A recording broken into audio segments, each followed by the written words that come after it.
Princess Diana's real-life affair with Major James Hewitt ended in absolute betrayal. Okay, so we definitely want to look at this because there's a narrative that Diana was betrayed. But I want to look behind this and I want to see if maybe Diana was cold-hearted to Major Hewitt. I don't know. And I want to look at this because I'm wondering if Charles was very open about his affair with Camilla. Obviously, Diana was extremely hurt by the fact that Charles was having an affair with Camilla, and Diana may have used James Hewitt to, this affair with James Hewitt primarily to have revenge on Charles for his affair. Look, I can have an affair too. I want to see if it was revenge. And I kind of want to look at this. I want to look at the relationship between Diana and James Hewitt. So, as we all know, Hewitt was her writing teacher. Okay, and this is coming up again because of Netflix The Crown. Diana admitted to the affair in the Panorama interview with BBC, okay, with Martin Bashir, and he did all kinds of weird stuff to get her to do it. There are, quote, in brackets, false rumors he's Prince Harry's dad. I actually believe he is Prince Harry's dad, but we're not going to address that today. What we're going to address is the betrayal. Major Hewitt fully betrayed Diana. Actually, he betrayed her twice. First, Hewitt agreed to be a source in Anna Pasternak's book, Princess in Love. What is this fancy book, Princess in Love? An account of the alleged love affair between Diana, Princess of Wales, and Major James Hewitt. So this is literally the story of the affair between Diana and Hewitt, and he agreed to be a quoted source. That is a really big betrayal. That's a really big betrayal.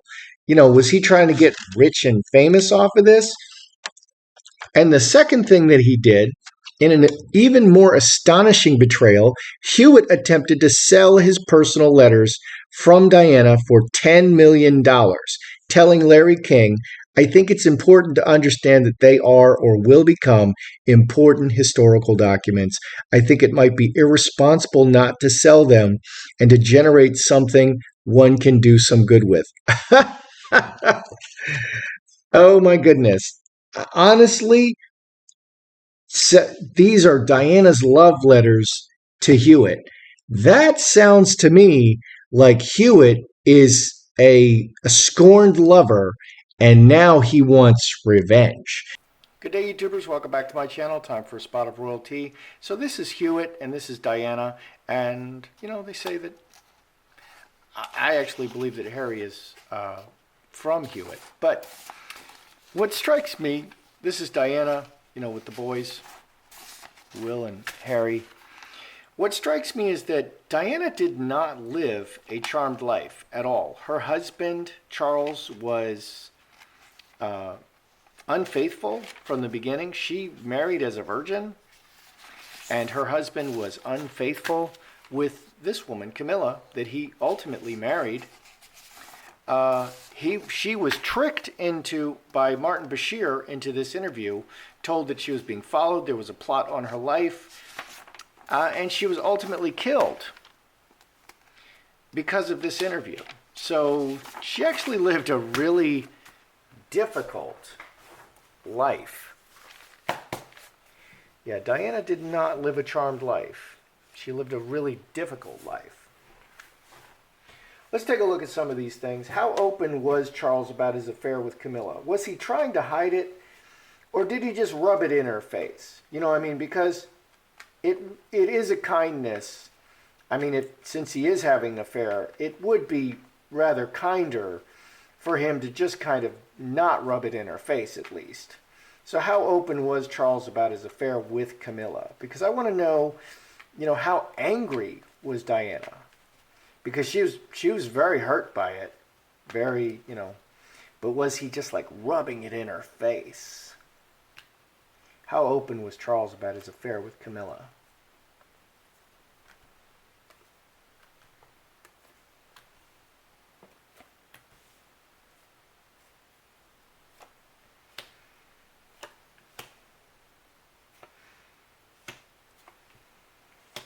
Let's see, Mercury, communication, quick trips, communicating on a long-term basis, very deeply rooted relationship, and very systematic. I mean, the King of Spades is like every Tuesday, Charles goes and spends the evening with Camilla. You know, very organized. Behind is children or angel. All right. 15, 28, 7 spades. 7 spades is secrets. So he tried to keep it a secret. He tried to be innocent. But he had you know, people are creatures of habit.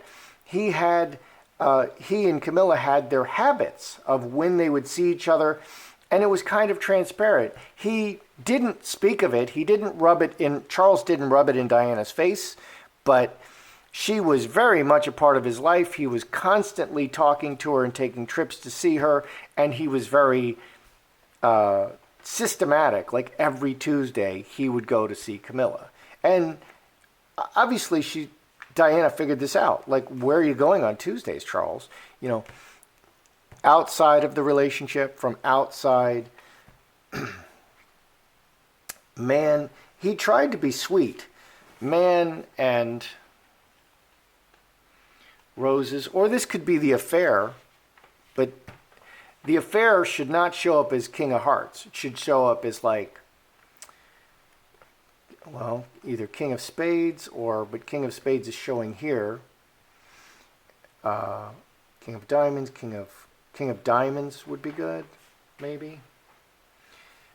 But so this is Charles. Charles is trying to be sweet, reacting to circumstances, but it just, the affair ruined everything. Okay, all the interactions, the four-leaf clover. It ruined everything. So he did try to keep it a secret. He was not rubbing it in her face. But on the other hand, he was rather transparent. He was not rubbing, and maybe he denied it, but maybe Charles denied it. But, you know, she knew. She knew, and it really hurt her. Let's look at Diana, and let's look at James Hewitt, because Hewitt is here. Hewitt and Diana.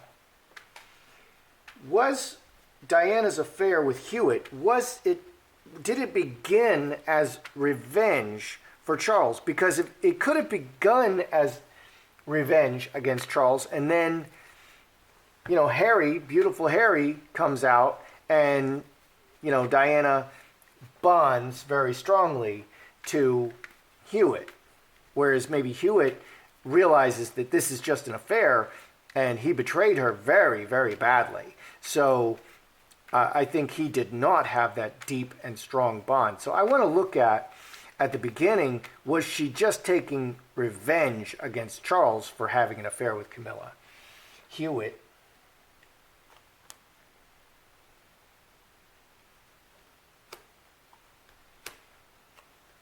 Diana.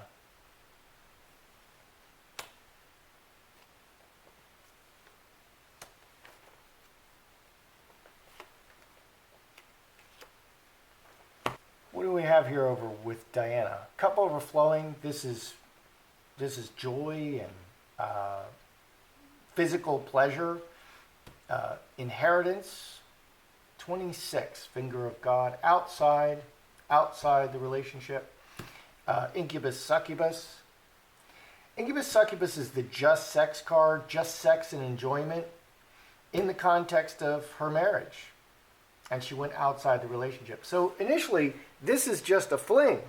For Diana, this was just a fling. And so, you know, there's what people say and there's what people do. Diana's having an affair. It's just a fling for her. She's a young woman who's beautiful, and she wants to feel like a beautiful young woman, and, you know, with a man that she desires. So she went outside the marriage, and it's just dirty sex. It's just sex. 6 spades is the just sex. It's purely selfish. And she wants to... 6 spades is very, very selfish. What's up with Hewitt? Hewitt, fox. She's a sexy young woman. heart, good intentions, but it's kind of not that personal. City, not that personal. Interesting. So 21, 6 hearts. He's having a relationship with her, but he's under no illusions that this is exclusive, that she's in love with him. So she is really just having an affair, and that's how she views it. He's viewing this as she's a beautiful woman, and he's not trying to hurt her, but she's almost like a stranger. She's a beautiful, hot stranger, because eight clubs is the stranger card. The relationship is blocked. It can't go any further than an affair because she's married. And I'm not sure. I think Hewitt was married. I'm not sure. I don't think Hewitt was married at the time. He married later. But 11, 3 clubs. Both of them went in wide-eyed. So I asked, is it revenge? It wasn't revenge. It was just hot sex.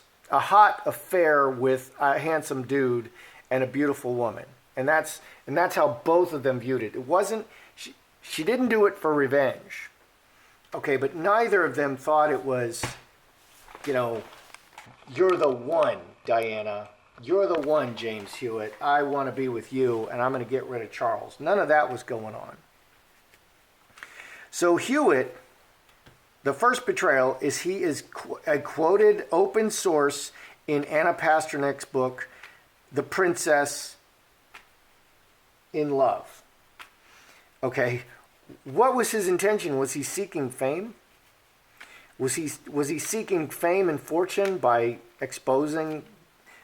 being a part of that book? What was Hewitt's intention? Fame and fortune?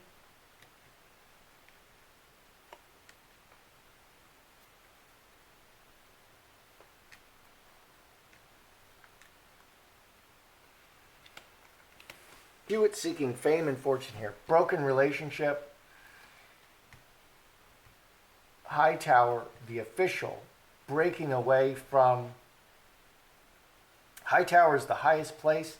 Water into wine transforms. 10, 19, 5 clubs. He wants to see if this thing has legs. He is pushing her away. And he wants to see if this has legs. He wants to see if he can rise to the highest place by, giving out this juicy information. And he's the guy she had an affair with. She's a very high-profile person, one of the most famous people on the planet, and she had an affair with him. He wants to see where this can go. And he's not worried about Diana at all. He's on his own. He's trying to rise to the highest place, and he wants to transform his situation. So I asked, is it about fame and fortune? He wants to make his lot in life better. This is literal book. So Mustard Seed is literal book. Butterfly and Woman. Know and Veil. The book it's all about the secrets. These secrets, and it transforms it's a huge problem for Diana, and so what's underneath? It's a huge problem for Diana, and it's exposing the secrets. It's bringing very publicly the secrets. It's a huge problem for Diana. He's just not concerned. He did want to see if he could really get something out of this book. He wanted his name on it. He wanted to see if he could get something out of this book. Because, if Diana was a man and he was a woman, and then Hewitt as a woman comes out and exposes this, I think that might have played more favorably if Hewitt was a woman and Diana was a man. Because a lot of people make millions of dollars doing that. Exposing secrets. That's a very common thing. So Hewitt then attempts to sell Diana's love letters to him. Think about the things that were written in these love letters. This feels like revenge. Okay, here he's separating herself. He's going solo and trying to make it, and doesn't care how this hurts her.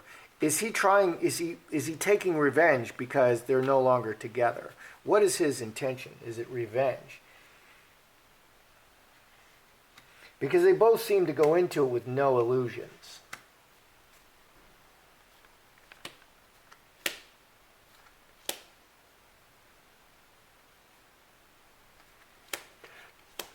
Well, underneath we have decisions about his long-term future, his long-term path. Hamster wheel is a long journey. Player, what's he?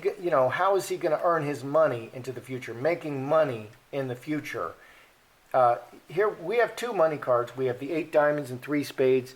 Working hard to put that money in his pocket. Decisions about his long-term future. He's trying to secure his long-term future. I'm asking if it's revenge. Cornerstone. Handcuffs, committed to the money, 6, 2 diamonds, big change. He just decided he was going to try to make money out of this. It's not revenge. There's no revenge here. It's all about money. Here he separates himself from Diana, and he's going to do it on his own and rise to the highest place. Here it's just all about money. So Hewitt did not have deep feelings for him. I also don't see Diana having deep feelings for Hewitt unless this 10 is representing him. The 10 is, this inheritance card that's very solid. That's a legitimate marriage. So, but it's next to it is the incubus succubus. So this is her marriage to Charles, and she's just having fun, sex. Incubus succubus is the sex card, outside the marriage and just having fun. So neither one of them was very attached to the other emotionally. And that's what I mean. People will say things and do different things. The actions always tell the truth. So all those love letters, I love you this, I love you that, blah, blah, blah, blah, blah, with James Hewitt. But the actions tell you everything. The words are just words. Always watch the actions. Okay, so what do we have? How open was Charles? Did Charles rub his affair with Camilla in his face? No, this adds 7 spades. It adds 13, 19, 28, 7 spades. He was trying to keep it a secret, and he tried to be really good to her. Okay, he tried to be an angel to Diana, but it was just so transparent. He would go and see her on the regular. He would make calls on the, every so often at 6 o'clock, he would call her and have a conversation with her. He would always probably go to the same room. He would go there every Tuesday, crazy. He was just too transparent about it. And he really was not good at hiding it. He didn't try to be mean to Diana, but he just was terrible at hiding it. And it was so obvious what he was doing. Okay, I asked if Diana just jumped into bed with Hewitt as revenge. No, she was a beautiful young woman and she wanted to feel alive. And Hewitt, there's no 2s here. You notice there's no 2s. 2s is couples. 6 is 6 is all relationships. This adds 6 hearts. 21, 6 hearts. And here's 6 hearts again. So we have 6, 6, 6, devil. But neither one of them is under the illusion that this is the relationship and we're going to run off together and we're going to go live in America like Wallace and Edward. That's not anybody's illusion. He's holding it very loosely. She's like a stranger. I mean, he's not trying to burn her. He's not using her. This is a using card. Diana's using him a little bit, but she's not trying to take revenge on Charles. She's using him a little bit. But neither one of them has any illusions. He's being nice to her initially, but then comes the betrayals. He quotes himself. He wants to see if he can rise to the highest place. And he doesn't care if this hurts her. He's separated from this relationship now. He doesn't care if this hurts her. He's not trying to revenge himself on her, but he doesn't care if it hurts her, and he does want some money out of it. And here, I asked, was it revenge? And we got all the money cards. We got 2 great, great money cards. Okay, he's committed to the money. He's committed to building, his fortune. He looks at this and says, I could make a lot of money out of this. And so He's just not that worried about Diana. He wants to make the money out of it. I think he just figures that people know anyway, so why not tell them and give them the inside scoop and make $1 million while he does it. So they weren't either trying to hurt each other. After the relationship was over, Hewitt was not protecting Diana. He was not trying to protect Diana. He was trying to put a lot of money in his pocket. Charles was not trying to be cruel to Diana. He's just kind of bumbling. You know, he's not very good at hiding what he's doing. Kind of transparent. Harry is very transparent, so maybe that's where Harry gets it. So, anyway, that's how I see it. I'm Joseph Magi, author of Playing Card Divination, Fortune Telling, The Magi Method. Find the book worldwide on Amazon and Kindle and paperback versions. Find the full color card deck used here on Etsy/Magi Method. Many thanks to the generous folks who bought me a cup of tea. Please feel free to like, share, subscribe, and comment.